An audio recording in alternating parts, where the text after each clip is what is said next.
சொல்லக்கூடிய ஒரு வார்த்தைகளும் ஆழ் மனசுல கொண்டு போய் சேர்க்கணும். அது ஒரு விதை போல. அந்த விதை முளைச்சி செடி வந்து எவ்வளவு பலன் தருதோ அதுபோல உங்களுடைய வாழ்க்கையிலையும் நடக்கக்கூடிய அத்தனை தர்ம சங்கடத்தில் இருந்து நீங்க மீண்டு வெளிவர முடியும். கடவுள் உங்களுக்கு நிறைய கொடுப்பார். ஆனா நீங்க ஏத்துக்கக்கூடிய வாழ்க்கைய சந்தோஷமா அனுபவிச்சா மட்டும்தான் இது நடக்கும். ஒரு கட்டாயத்தின் பேரில் வாழக்கூடிய வாழ்க்கை எந்த இடத்துலையும் உங்களுக்கு நல்லபடியாகவோ, அது உங்களுக்கு வெற்றிகரமாகவோ, அது போற்றக்கூடியதாகவோ நிச்சயமா அமையாது. நிதானமாக யோசித்து முடிவெடுத்து அதற்குரிய வழிகள் எவைகள் அப்படின்றத பாருங்க.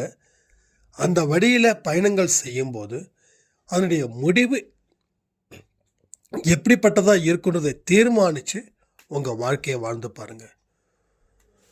உங்களுக்குன்னு இருக்கக்கூடிய ஒரு சில கற்பனைகள் அது நிஜ வாழ்க்கைக்கு பொருத்தம் இல்லாமல் இருந்துச்சுன்னா அதற்கு எந்தெந்த வழிகளில் நீங்கள் அதை செயல்பட்டு அதை சரி பண்ண முடியுன்றதையும் யோசித்து உங்களுடைய வாழ்க்கை பயணத்தை நீங்கள் ஆரம்பிங்க. ஸோ நிச்சயமாக உங்களுடைய வைப்ரேஷன் பிறருக்கு நல்லபடியாக போனாதான் பிறர் உங்களை நல்லபடியாக தாங்குவாங்க. இதை எல்லாம் புரிஞ்சு வாழ்ந்து பாருங்கள். உங்கள் வாழ்க்கையில் நல்ல ஒரு வெளிச்சத்தை சாய்ப்பு அமைச்சு தருவார்.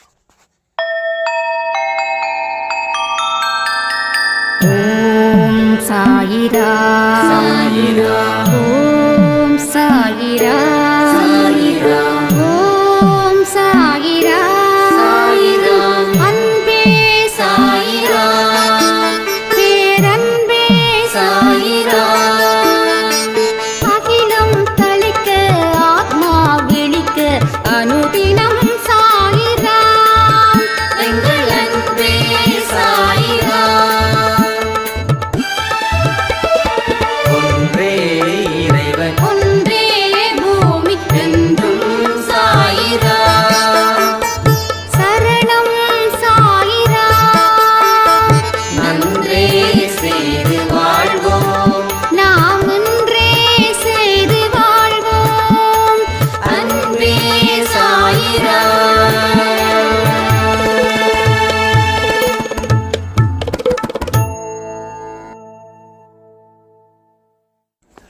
சாய்ராம். என் உயிரின் உயிரானவர்களே, அனைவருக்கும் ராம நவமி அட்வான்ஸ் வாழ்த்துக்கள். நாளைக்கு லைவ் கரெக்டாக நைட்டு 9:30 இருக்கு. ராமநவமி ப்ளஸ் விஷ்ணு சாய்ராமுடைய பர்த்டே ரெண்டும் மிக்ஸ் பண்ண மாதிரி நாளைக்கு லைவ் வச்சிடலாம். நாளைக்கு என்னென்னலாம் பண்ணணும் அப்படின்றத இன்னைக்கு நைட்டு கொடுக்கக்கூடிய பதிவில் நான் முழுக்க சொல்கிறேன்.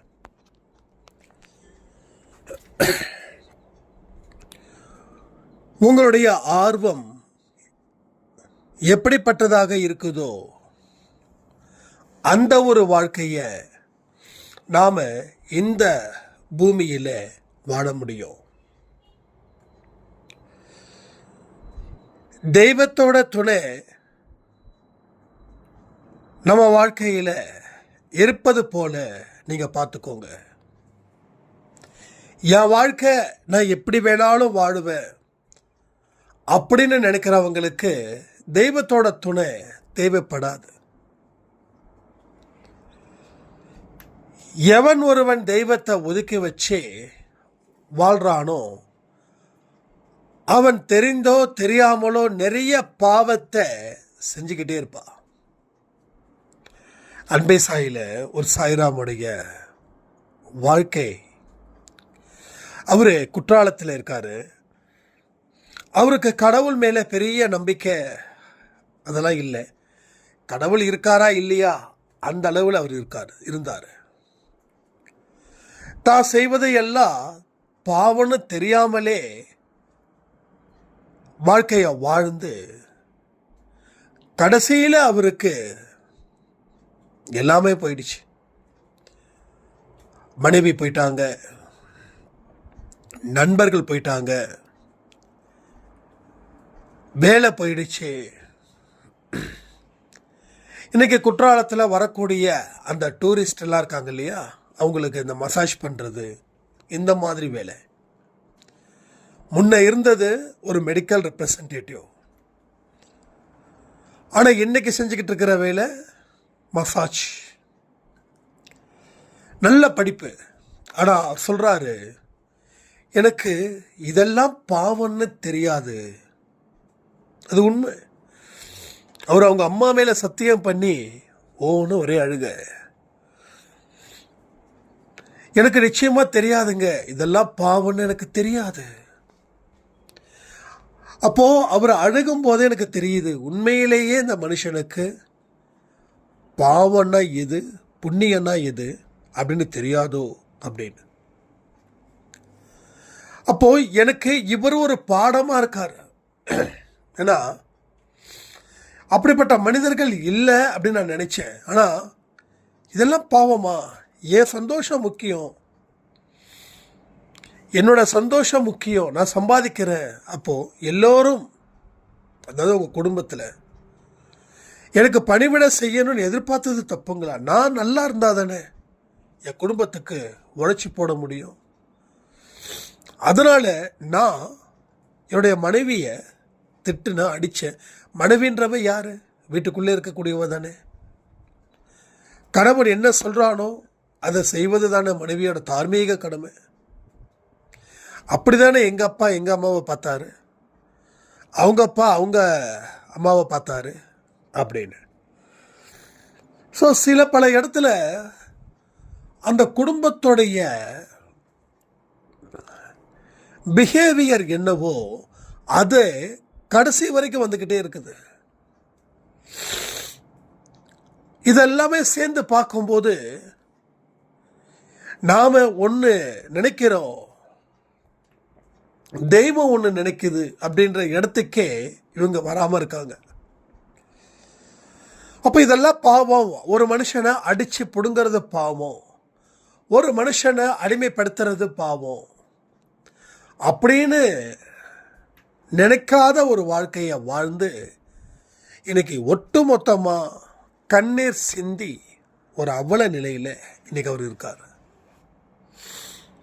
நான் சொன்னேன், இறைவன் மனது வைத்தால் உங்கள் தவறுகள் மன்னிக்கப்படும்.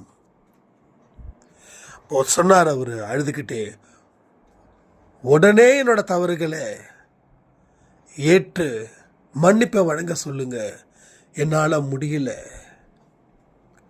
எனக்கு உடம்பெல்லாம் வலிக்குது, எனக்கு மனசெல்லாம் வலிக்குது. நான் இப்பயே நான் சொல்கிறேன், தெரிஞ்சு நான் எதுவுமே பண்ணலை. எங்கள் குடும்பம் எப்படியோ அப்படிதான், அதுதான் நல்லதுன்னு நான் நினச்சேன். ஆனால் இன்னைக்கு எனக்கு வலிக்கும் போது தான் தெரியுது, என்னுடைய மனைவிக்கு எவ்வளவு வலிய உடல் ரீதியா மன ரீதியா நான் கொடுத்துருப்பேன் அப்படின்னு. ஸோ நமக்கு ஒன்று நடக்கும்போது தான் பிறருக்கு நாம் செய்த கொடுமை தீமை அத்தனையும் நமக்கு தெரியுது, நமக்கு புரியுது. ஸோ தெரிஞ்சுக்க வேண்டிய பக்கங்கள் நிறைய இருக்குது.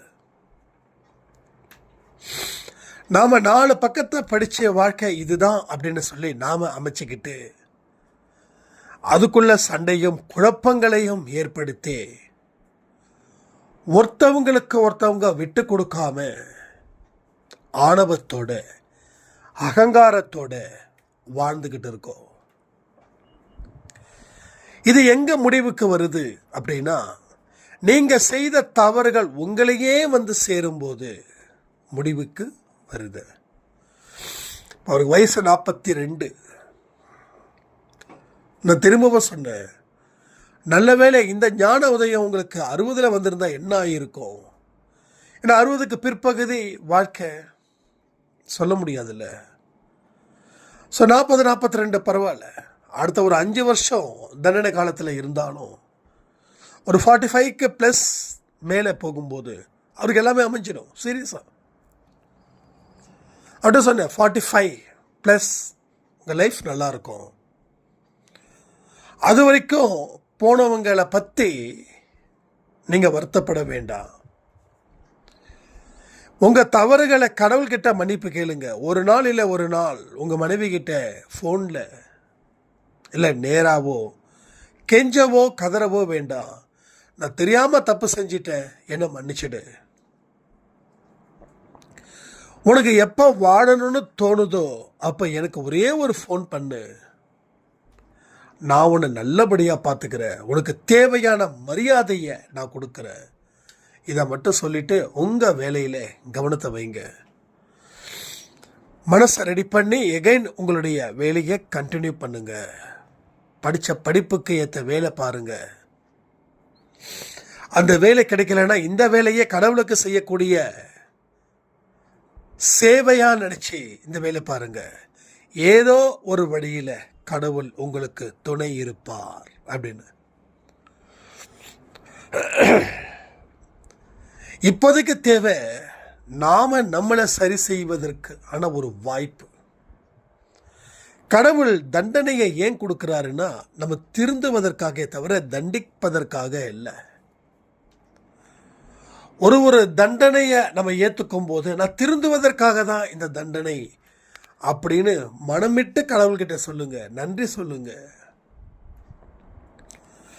கடவுளே இந்த தண்டனை வேண்டான்னு சொல்ல வேண்டாம், இந்த தண்டனையை ஏத்துக்கிறேன், என்னை மன்னிச்சிரு. நீங்க இந்த தண்டனையை ஏத்துக்கிட்டாதான் கடவுள் மன்னிக்க முடியும். தண்டனையை ஏத்துக்காத வரைக்கும் கடவுள் மன்னிக்க மாட்டார். அதாவது குற்றத்தை ஒப்புக்கொள்ளாத வரை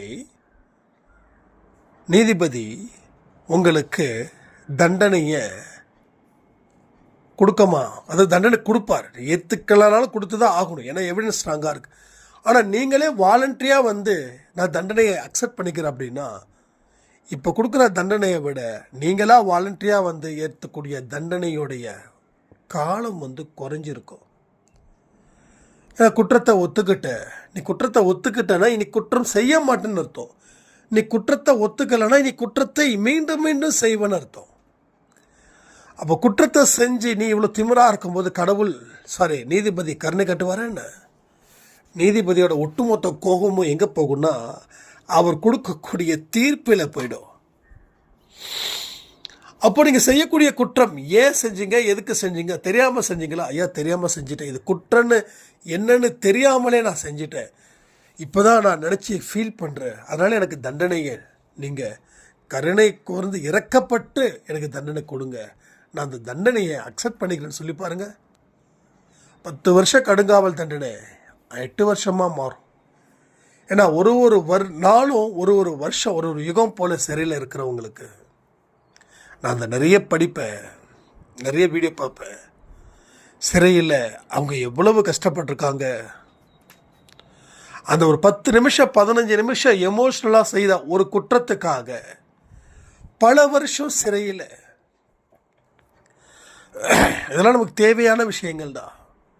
ஏன்னா எந்த ஒரு விஷயத்தை அளவுக்கு அதிகமாக நம்ம இம்பார்ட்டன்ட் கொடுக்குறோமோ அதில் ஒரு படிப்பினையை கடவுள் கொடுப்பார். நீ குற்றம் செய்கிற அளவுக்கு ஜெயிலில் போய் உட்கார அளவுக்கு குற்றத்தை செய்யாத, எமோஷ்னலாக எந்த ஒரு இடத்துலையும் இருக்காத. ஏன்னா இன்னைக்கு எமோஷ்னல் குற்றவாளிகள் ரொம்ப ஜாஸ்தி. தன்னுடைய மனைவி வேற ஒருத்தவங்க கூட கள்ளக்காதலில் இருந்தாங்க அப்படின்னா இந்த மனுஷன் செய்யக்கூடிய விஷயம் என்ன தெரியுமா? அந்த பெண்ணையும் கொலை பண்ணி இன்னொருத்தரையும் கொலை பண்ணி கடைசியில் இவர் ஜெயில் தண்டனை அனுபவிப்பார். அவங்க கொலை செய்த உடனே இறந்துட்டாங்க. ஆனால் நீங்கள் உயிரோடு இருக்கீங்க. அந்த நேரத்தில் நீங்கள் ஒதுங்கி உங்கள் மனைவியை ஒதுக்கி வச்சிட்டிங்கன்னா நீங்கள் சந்தோஷமாக இருந்திருக்கலாம். அந்த எமோஷ்னல் தான் நிறைய பேர் நிறைய தப்பு நிறைய பாவத்தை செஞ்சுக்கிட்டே இருக்காங்க. ஸோ அதனால் நிறைய படிக்கணும், எமோஷ்னலை நல்லா படிக்கணும். ஏன் எமோஷனல் நல்லா படிக்கிறோம் அதே மாதிரி எமோஷனல் ஆகுமா? இல்லை. ஒரு மனுஷனுடைய வாழ்க்கை எப்படியெல்லாம் போகுது. நல்ல மனுஷன் சிறையில் இருக்கா, நல்ல மனுஷன் சிறையில் இருக்கலாமா? ஆனால் இந்த பாழா போன எமோஷ்னல் நல்ல மனுஷனை ஒரு கொலைகாரனாக மாற்றுச்சுன்னா அது எதனால் அடிப்படை காரணம்? அந்த எமோஷ்னல். அந்த நேரத்தில் ஒரு அரை மணி நேரம் நம்ம செய்யக்கூடிய செயல் சரியா? நம்ம செய்யக்கூடிய செயலால் என்ன நடக்க போகுது? இதெல்லாம் நம்ம முன்னாடியே படிக்க ஆரம்பிச்சிட்டோம் அப்படின்னா நமக்கு எவ்வளவுதான் பிரச்சனை வந்தாலும் எமோஷனலாக முடிவெடுக்க மாட்டோம். அறிவை பயன்படுத்தி அந்த முடிவை எடுப்போம். மனைவி கள்ளக்காதலில் போனாங்கன்னா அந்த கணவன் வாழ்ந்து காட்டணும். அந்த கணவன் வாழக்கூடிய வாழ்க்கையிலேயே அந்த மனைவி இப்படிப்பட்ட நல்ல மனுஷனை விட்டுட்டு நாம் போயிட்டோமே அப்படின்னு நினச்சி ஃபீல் பண்ணணும். அதுக்காக அவங்க ஃபீல் பண்ணுறதுக்காக நம்ம வாழக்கூடாது. ரியல் ஃபேக்டர் தானே.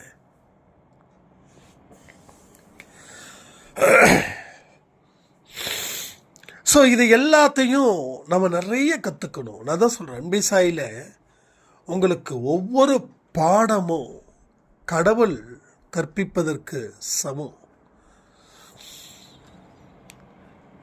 இப்போ இந்த பாடத்தை நான் சொல்கிறேன்னா நானும் ஒரு ஸ்டூடெண்ட்டாக இருந்து இதை டீப்பாக அனலைஸ் பண்ணிக்கிட்டு தான் இருக்கேன். ஓகேங்களா? ஸோ அதனால் செய்ய வேண்டிய பணிகள் அதிகம். நாம் செய்யாமல் விட்டோம் அப்படின்னா இதையெல்லாம் நம்ம தலையில் தான் வந்து விடும். உங்கள் வேலையை நீங்கள் செய்யலைன்னா அடுத்த நாள் நேற்று என்னென்ன வேலை செய்யலையோ அதை இன்று எடுத்து செய்ய வேண்டிய ஒரு நிலையும் உங்களுக்கு வரும். அப்போ நம்மளுடைய வாழ்க்கையில் நாம் செய்யக்கூடாத விஷயங்கள் என்னன்றத ஒரு லிஸ்ட் எடுங்க. என்னென்ன விஷயங்கள் செய்யணுன்றதையும் ஒரு லிஸ்ட் எடுங்க. செய்யக்கூடாத விஷயங்களை நீங்கள் இனிமேல் செய்யாமல் இருந்தீங்கன்னா அதனுடைய நேரம் உங்களுக்கு ஏகப்பட்ட நேரம் உங்களுக்கு நல்ல செயல் செய்வதற்கு பயன்படும். இதை எல்லாத்தையும் நீங்கள் நல்ல மனதோடு பரந்த மனதோடு உங்களுடைய ஆழ் மனதில் கொண்டு போய் சேருங்க.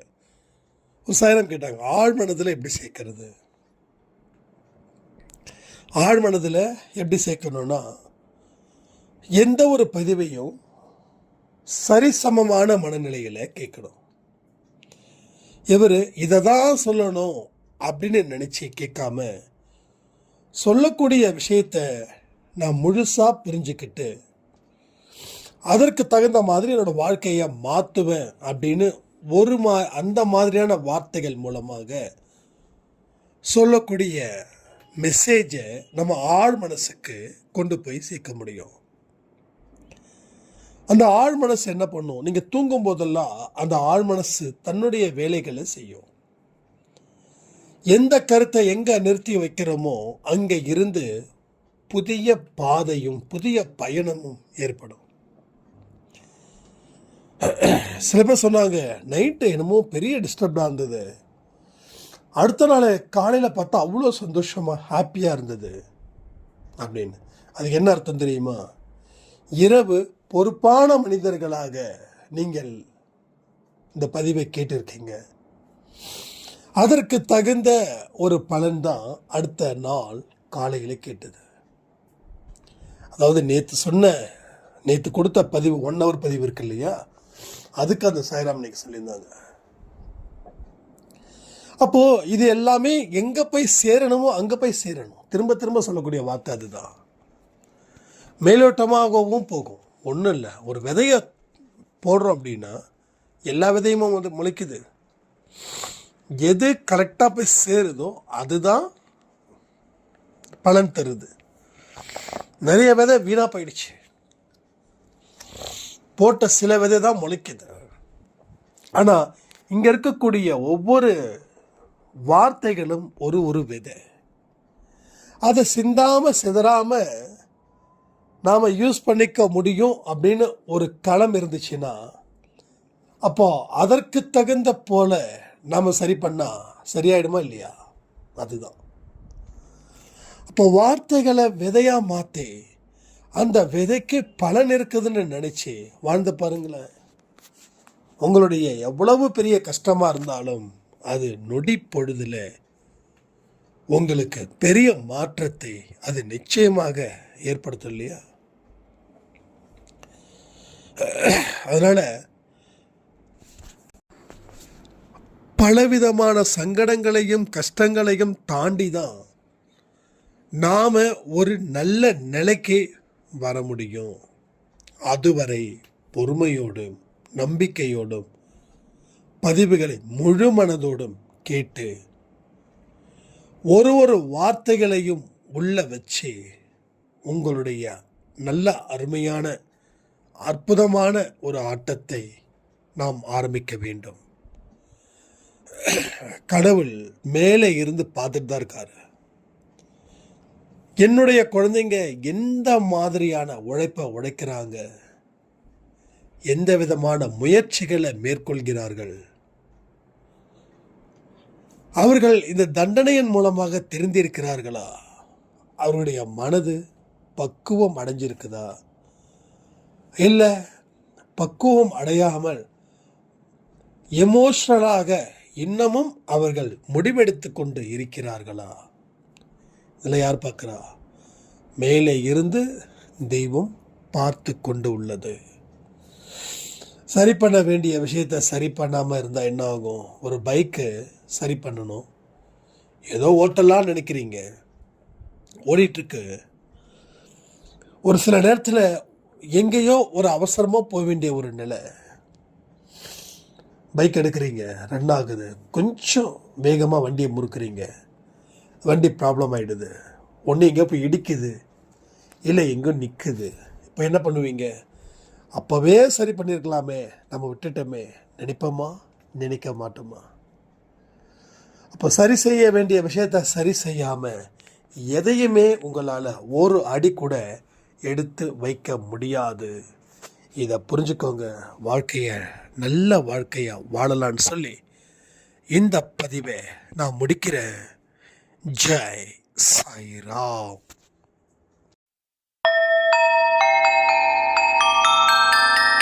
ஓம் சாயிரா.